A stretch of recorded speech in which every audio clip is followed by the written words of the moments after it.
Hello everyone, কেমন আছো তোমরা সবাই? আশা করি সবাই খুব ভালো আছো। আমিও তোমাদের ভালোবাসায় ভালোই আছি। তো চলে এলাম তোমাদের সঙ্গে নতুন একটি রেসিপি শেয়ার করতে। আজ আমি রান্না করছি লোটে মাছের ঝাল। তো এই লোটে মাছ খেতে কিন্তু খুবই ভালো লাগে। তো আমি যেভাবে তৈরি করি সেভাবে তোমাদের আমি দেখাচ্ছি, তোমরাও চাইলে বাড়িতে একবার ট্রাই করতে পারো। তো প্রথমে দেখো, লোটে মাছটাকে আমি ভালোভাবে পরিষ্কার করে ধুয়ে নিয়ে এর মধ্যে লবণ, হলুদ আর লঙ্কার গুঁড়ো মিশিয়ে একটু মেখে রাখলাম। ঠিক আছে, এই মাছটা কিন্তু আমি তেলে ভাজবো না, আমি না ভেজেই করব, কারণ লোটে মাছটা ভাজলে কিন্তু ভেঙে যায়। তারপর দেখো, গরম তেলে দিয়ে দিলাম আমি থেতো করে রাখা কিছু রসুন। এই রান্নাটায় কিন্তু রসুনের পরিমাণটা একটু বেশি দিতে হয়, তাহলে কিন্তু খেতে খুবই ভালো লাগে। তারপরে দিয়ে দিলাম পেঁয়াজ কুচি। পেঁয়াজটাকেও আমি হালকা হালকা লালচেভাবে ভেজে নেব। ঠিক আছে। আর যারা যারা এই রান্নাটা বাড়িতে করো বা অন্যভাবে করো, তারা কিন্তু অবশ্যই কমেন্ট বক্সে জানিও। নেক্সট টাইম আমি তোমাদের মতন করে ট্রাই করার চেষ্টা করব। তো দেখো, আমার পেঁয়াজ ভাজা হয়ে গেছে। এবার আমি দিয়ে দিলাম একটা মশলার মধ্যে আমি পেস্ট করে রেখেছিলাম কাঁচা লঙ্কা, আদা আর রসুন, আর দিয়ে দিয়েছিলাম একটা ছোটো সাইজের টমেটো। মশলাটা দেওয়ার পর আমি দেখো দিয়ে দিলাম এর মধ্যে লবণ, দিয়ে দিচ্ছি হলুদ গুঁড়ো, আর এর মধ্যে কিছু গুঁড়ো মশলা অ্যাড করব। গুঁড়ো মশলার মধ্যে আমি নিয়েছি জিরের গুঁড়ো, ধনে গুঁড়ো আর শুকনো লঙ্কার গুঁড়ো। ঠিক আছে। তো এই গুঁড়ো মশলাগুলো দিয়ে দিলাম, দিয়ে আমি একটু সামান্য একটু জল দিয়ে মশলাটাকে ভালোভাবে কষিয়ে নেব।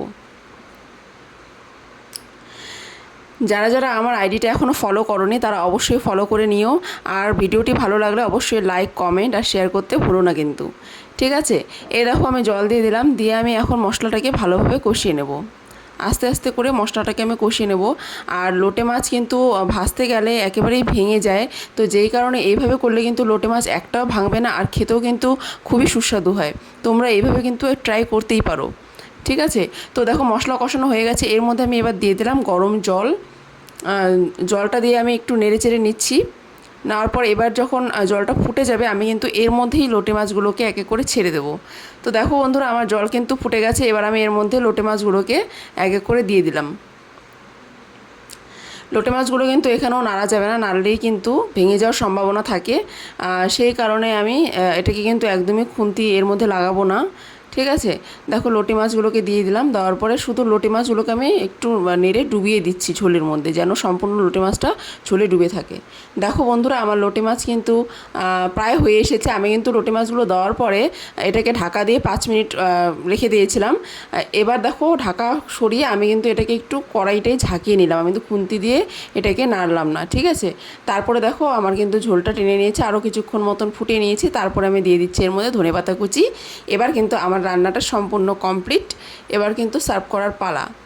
তো রান্নাটা কেমন লাগলো অবশ্যই জানিও, আর ভিডিওটা ভালো লাগলে অবশ্যই লাইক, কমেন্ট, শেয়ার করতে ভুলো না। ঠিক আছে। দেখা হচ্ছে তোমাদের সঙ্গে নেক্সট ভিডিওতে। এখনকার মতন এই পর্যন্তই, টাটা।